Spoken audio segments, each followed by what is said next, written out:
Hello, everyone. I am Fidelia Nitah, and this is Aline Kemajou. We are DNP 701 students here at the University of Massachusetts Global, and we are Group 5. Today, we are presenting about the adverse nurse outcomes correlation to nurses' workload, staffing, and shift rotation in Kuwaiti hospitals. The sample size of this article involves 784 participants who were randomly selected from medical surgical wards of 5 government hospitals. The participants were randomly selected on a randomly selected day. They involved 72% of them were female. The mean age of the participant was 29.9 years old. A large majority of the participants had an associate degree, a total of 61.4%. The research assistant distributed questionnaires in nurses working on 3 different shifts. Now, Ms. Aline, would you tell us about the claims of the article?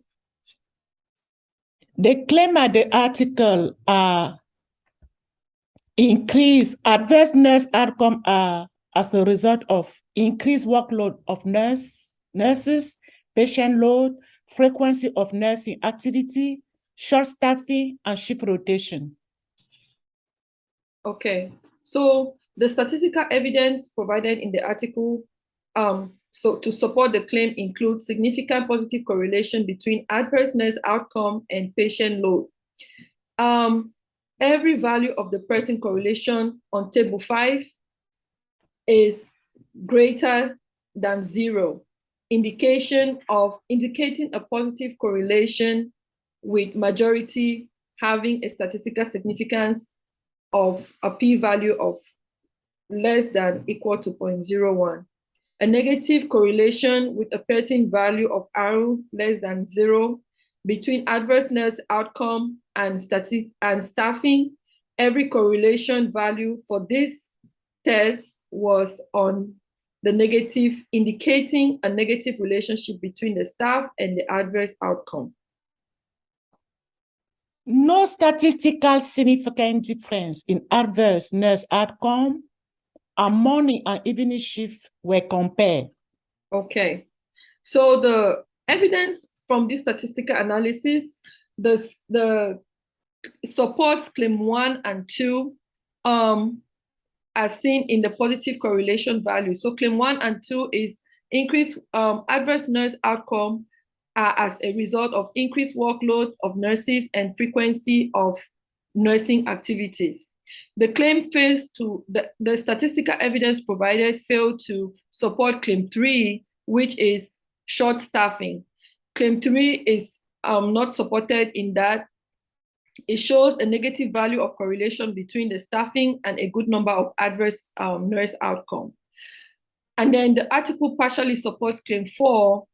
The statistical evidence partially supports claim 4. Claim 4 is partially supported between evening and night shifts, but not during the morning and evening shift. So the limitations of the article included the sample size was chosen just from government hospitals, which means the results could be different if the study was done in private hospitals. The adverse outcome were gotten only from what the nurses self-reported. If the researchers had looked into incident files, maybe the results would have been incident files of these hospitals, maybe the results would have been different. Also, the specific problem of floating staff nurses were not studied as the number of floaters were insignificant compared with the study population. So, Ms. Aline, what can you tell us about the conclusion of this article? So many statistical tests have been performed, which give the danger of a multiple comparison effect. Further, the t-tests appear to have been incorrectly used. With 3 groups, one should have done a one-way ANOVA, or probably by post-host test.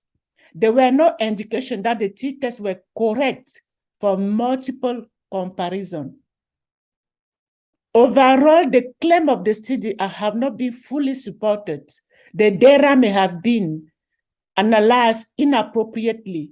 For example, a non-parametric test such as Spearman could have been more appropriate than the Pearson. Okay. So will you tell us again about the miscellaneous? If this test is actually, if you were actually convinced by the results presented in the article? We are not convinced of the result because so many statistical tests have been performed, which give the danger of a multiple comparison effects. There were no indication that the t-tests were correct for multiple comparison. Okay. So, Fidelia, what is the significance or contribution of this work? So measures need to be minimized. Measures to minimize adverse nurse outcome and rectify staff shortages are to be implemented. Also, the criteria for patient acuity, hours of care hours of care per patient a day, nurse-patient ratio, and acceptable average workload per shift must be established and updated regularly for each specialty area. Also, action must be taken to present nursing as an attractive lifelong career among the young generation. Otherwise, widely expressed by many countries, the nursing shortages will continue, especially with the creation of more lucrative and more attractive jobs in the labor market. Also, the scope of nursing practice should be re-examined and nurses should fulfill the activities within the professional obligations. Okay.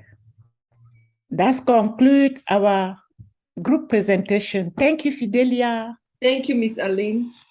You're welcome.